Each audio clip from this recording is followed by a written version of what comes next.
Assalamualaikum warahmatullahi wabarakatuh. Perkenalkan, kami dari kelas A1703 ingin menyampaikan hasil diskusi kami untuk memenuhi tugas anatomi fisiologi yang bertemakan tentang sendi. Sebelum kami memulai menyampaikan hasil diskusi kami, izinkanlah saya untuk memperkenalkan nama anggota kelompok kami. Saya sendiri, Yunika Ajeng Wanodia Perwitasari, NIM 201-20097. Yang kedua, Alphonse Orinjar, NIM 201-20111. Yunita Ajeng Puspadewi, NIM 201-20094. Wensilaus Owuka, NIM 201-20109. Dan yang terakhir adalah Usun Arin, NIM 201-20087. Baik, untuk materi yang pertama, di sini akan saya sampaikan mengenai pengertian sendi. Sendi adalah pertemuan antara dua rangka tulang atau lebih, atau sering disebut sebagai persambungan. Nah, sendi juga sering disebut sebagai artikulasi, yang berarti hubungan antara dua tulang. Tubuh kita memiliki berbagai macam sendi, mulai dari sendi yang pasif, yaitu sendi yang tidak dapat bergerak, dan juga sendi yang aktif, atau sendi yang dapat bergerak. Nah, untuk fungsi utama dari sendi sendiri adalah untuk memberikan fleksibilitas dan pergerakan pada tempatnya, dan juga sebagai poros anggota gerak.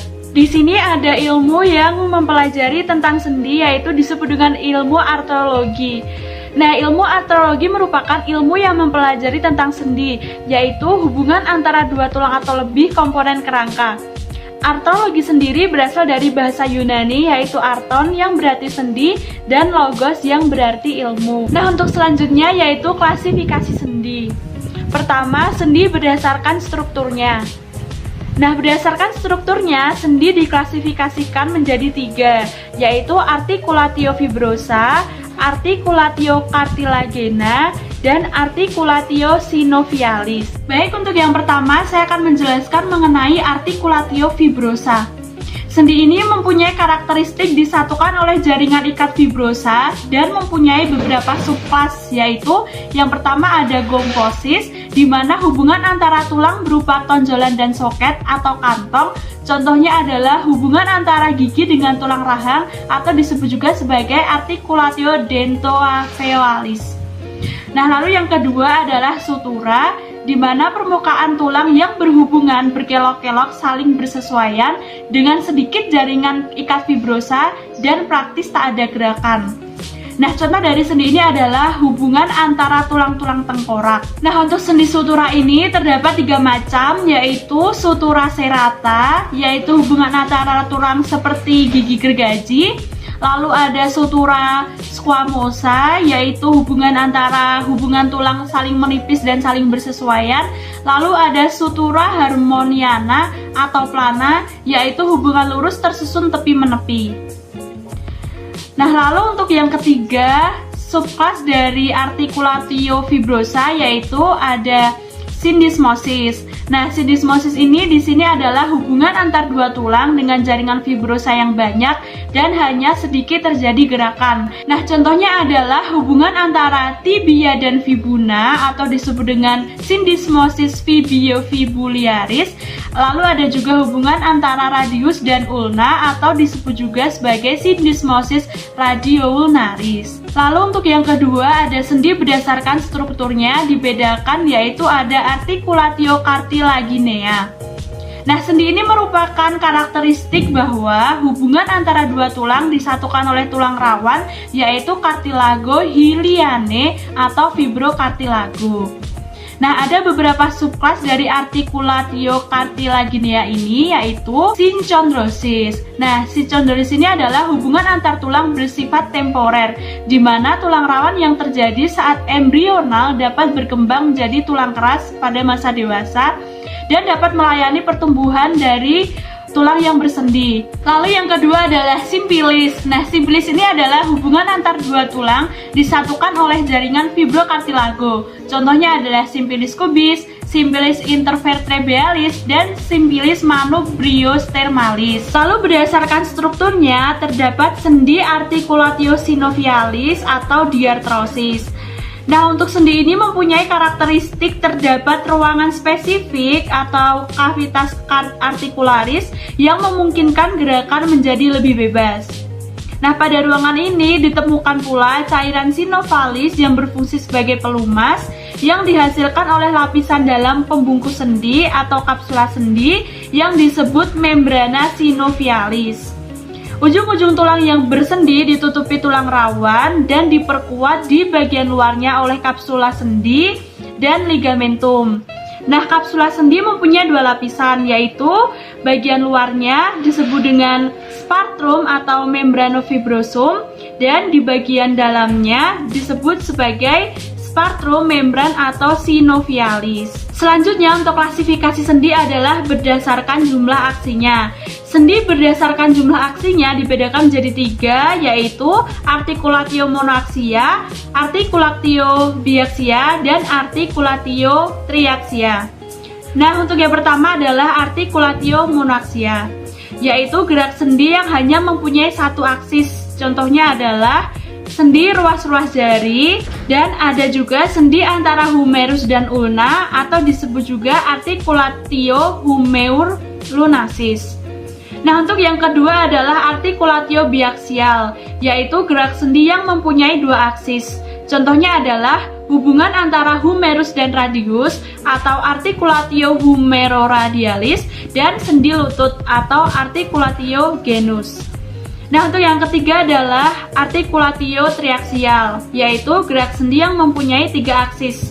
Contohnya adalah sendi bahu yang disebut articulatio humeri dan ada sendi pinggul yang disebut sebagai articulatio coxae. Lalu klasifikasi sendi berdasarkan jumlah kerangka atau tulang yang bersendi. Nah, di sini ada dua jenis, yaitu articulatio simplex dan articulatio composita. Nah, untuk yang articulatio simplex merupakan sendi yang hanya tersusun oleh dua tulang. Contohnya misalnya seperti articulatio interplaganea, articulatio humeri, dan articulatio coxae. Nah, lalu untuk yang kedua, articulatio composita merupakan sendi yang tersusun oleh dua tulang atau lebih. Nah, misalnya seperti articulatio cubiti dan articulatio genus. Baik, untuk materi selanjutnya akan disampaikan oleh teman kami, Alphonse Orinjar. Pertama-tama, perkenalkan, nama saya Alphonse Orinjar di 2012-0111. Pada kesempatan ini saya akan membahas tentang sendi berdasarkan fungsinya. Ada tiga. Persediaan dibedakan menjadi tiga, yaitu 1. Sendi mati, 2. Sendi kaku, 3. Sendi gerak. Kita akan membahas poin 1, yaitu sendi mati. Sendi mati adalah jenis persediaan yang tidak dapat digerakkan. Pada sendi mati, jaringan ikat yang menjadi perhubungan antar tulang akan mengeras dan berubah menjadi dua. Sendi ini umumnya dibungkus oleh jaringan ikat fibrosa dan kartilage. Sendi mati dibedakan menjadi dua tipe, yaitu sulure dan sinkrosis. Tipe ini adalah tipe sendi yang dihubungkan oleh jaringan ikat serabut pada tubuh, misalnya pada tulang tengkorak. 2. Sendi kaku merupakan pertemuan atau persambungan antar tulang yang memiliki gerak terbatas. Contohnya tulang pergelangan tangan. Sendi kaku adalah jenis persediaan yang dimungkinkan untuk dapat sedikit digerakkan. Sendi yang satu ini dihubungkan oleh kartilage. sendi kaku dibedakan menjadi dua tipe, yaitu symphysis dan syndesmosis. Tipe symphysis adalah tipe sendi yang dihubungkan oleh kartilagos serabut yang tipu, misalnya pada tulang kemaluan dan sendi antar tulang belakang. Tipe syndesmosis adalah tipe sendi yang dihubungkan oleh jaringan ikat serabut dan ligamen, misalnya pada sendi antar tulang kering dan tulang betis. 3. Sendi gerak diartrosis synovial merupakan pertemuan atau persambungan antar tulang yang memungkinkan tulang melakukan gerak secara bebas. Contohnya sendi peluh, sendi engsel, sendi putar, sendi geser, dan sendi belang. Ciri dari sendi yang satu ini adalah permukaan sendi dilapisi selaput jaringan ikat fibrous yang tipis dan menyerap. Sekian dan terima kasih. Berdasarkan bentuk permukaan tulang yang bersendi dibedakan menjadi artikulatio plana, bentuk permukaan gulang yang hampir mendatar sehingga memungkinkan peluncuran atau penggelinciran ke berbagai arah.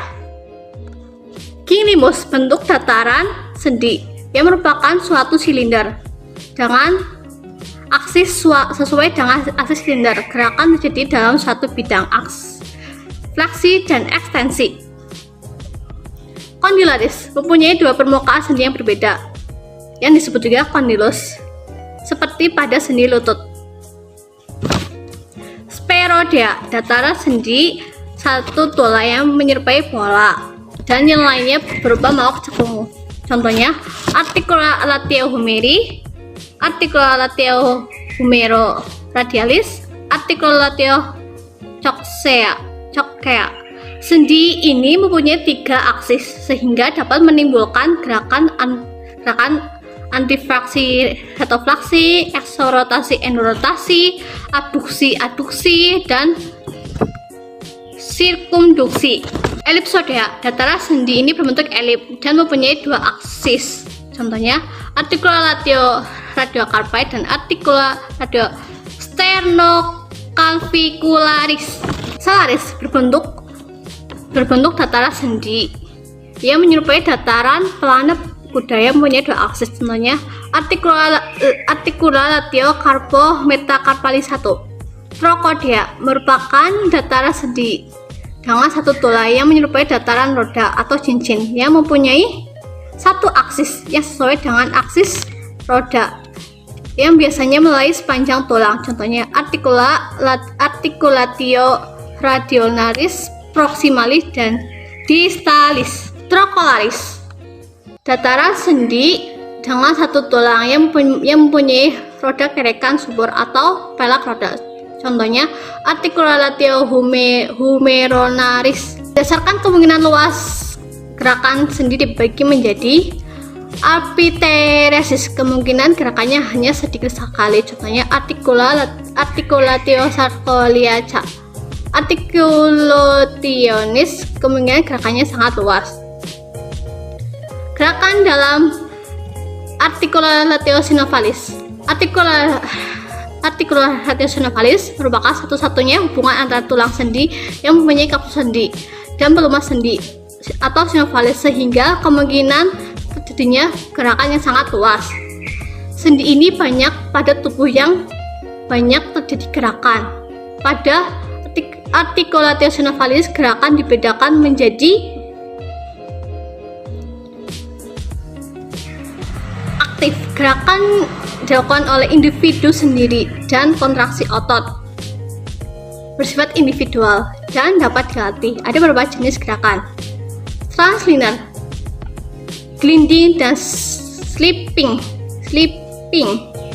angular, fleksi dan ekstensi, rotator, eksorotasi dan endorotasi, kombinasi, sirkumduksi, pasif, gerakan yang dilakukan atau dihasilkan gaya dari luar seperti gerakan dilakukan orang lain oleh atau karena adanya pengaruh gravitasi.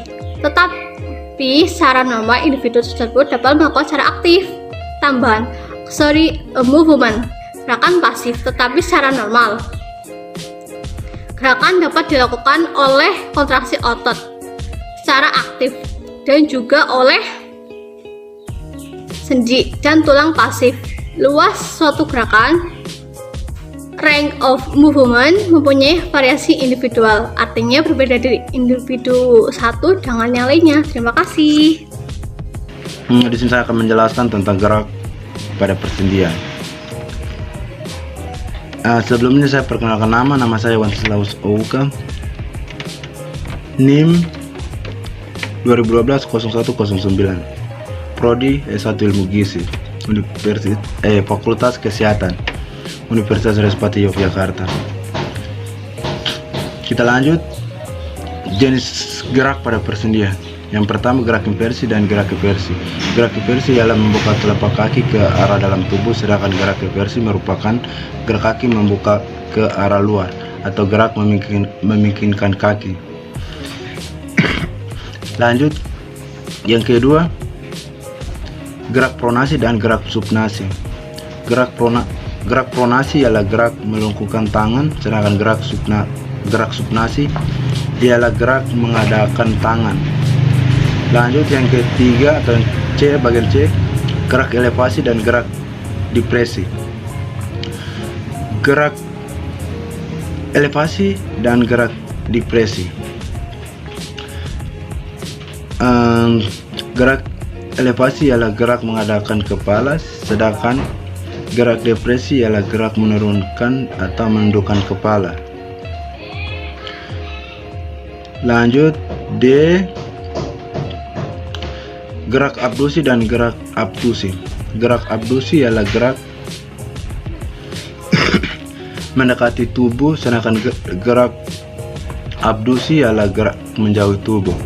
Contoh gerak abduksi dan gerak abduksi ialah gerakan membuka tungkai kaki, gerakan mengangkat tangan, dan gerakan mengancungkan tangan. Lanjut, yang bagian E, gerak fleksi dan gerak ekstensi. Gerak fleksi ialah gerak membengkokkan atau menekuk, sedangkan gerak ekstensi ialah gerak meluruskan. Contoh gerak fleksi dan gerak ekstensi ialah gerak pada siku, gerak pada lutut, gerak pada ruas-ruas jari, dan gerak pada bahu. Lanjut, struktur articulatio sonifialis. Struktur artikulasi sonifialis. Membran sonifialis merupakan jaringan yang vakulat atau banyak pembuluh darah, sedangkan yang banyak pembuluh darah melapisi permukaan dalam kapsula sendi, dapat menghasilkan cairan serupa jeli yang disebut sonifia. Dan yang kedua atau yang bagian B, carticulago articularis. Tidak dapat pembuluh darah dan tidak terdapat syaraf. Baik, itu tadi sedikit penjelasan dari saya tentang gerak pada persendian. Luas gerakan dibagi oleh adanya: yang pertama, otot-otot yang bekerja pada sendi; yang kedua, bentuk tulang dan permukaan tulang yang bersendi; yang ketiga, ligamentum dan kapsul sendi; yang keempat, struktur atau jaringan sekitar sendi. Rawan sendi. Pada ujung tulang yang membentuk persendian akan terlihat tulang yang lebih padat dan ini disebut sebagai artikular atau bony end plate. Di dalam bagian ini akan dijumpai kanal Havers yang paralel dengan permukaan sendi.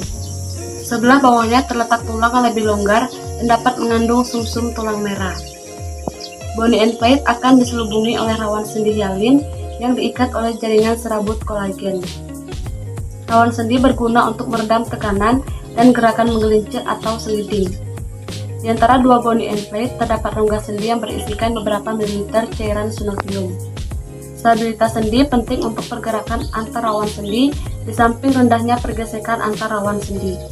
Stabilitas sendi diperankan oleh struktur yang dibentuk oleh konfigurasi sendi, ligamentum, kapsul sendi, dan otot yang mengontrol pergerakan. Perbedaan konfigurasi sendi disesuaikan dengan dampak tekanan dan lingkup gerak sendi atau range of motion atau ROM. Kapsul dan ligamentum terdiri dari jaringan ikat padat yang membungkus sendi serta melekat pada tulang terdekat dengan persendian. Di dalam kapsul terletak ligamentum yang sebagian besar adalah serabut kolagen. Satu lapisan jaringan ikat yang mengandung sel sinofiosit akan menutupi seluruh rongga sendi dan kapsul sendi membentuk kantong yang tidak lengkap, yaitu pada bagian rawan sendi tidak dilapisi. Sel ini akan dilindungi oleh struktur yang terdiri dari vaskular adipose, jaringan fibrosa atau areolar untuk memungkinkan lebih longgarnya kantong tersebut, mudah digerakkan dan tidak terjepit di antara sendi saat pergerakan.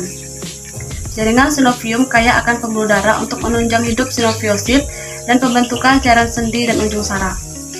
Saraf selain pada jaringan sinovium juga berada dalam kapsul, ligamentum, tendon, dan muscle spinalis. Struktur rawan sendi. Rawan sendi dan cairan sendi bertanggung jawab atas pergerakan yang memiliki tingkat gesekan rendah atau low friction. Pada manusia tebal, rawan sendi kurang dari 5 ml, tergantung jenis sendi dan lokasi di dalam sendi. Warna putih padat rawan sendi ini akan berubah ke kuning-kuningan sesuai dengan pertambahan usia. Struktur rawan sendi pada umumnya semirigid dan permukaannya yang tampak halus sebenarnya irregular. Rawan sendi bersifat avaskular, aneural, dan alimfatik. Makanan diperoleh melalui sistem difusi ganda. Difusi ganda di sini dimaksudkan adalah yang pertama, nutrien harus menembus membran sinovial untuk masuk ke dalam ruang sinovia. Hal ini disebabkan letak dari pembuluh darah yang relatif lebih banyak di daerah permukaan kapsul. Yang kedua, setelah berada dalam cairan sendi, maka nutrien akan berdifusi ke dalam matriks rawan sendi untuk mencapai kondrosit. Mekanisme yang tampaknya sederhana ini tidak semudah itu karena banyak faktor seperti ukuran partikel, perbedaan muatan listrik, dan konfigurasi molekul berperan dalam proses itu. Terima kasih.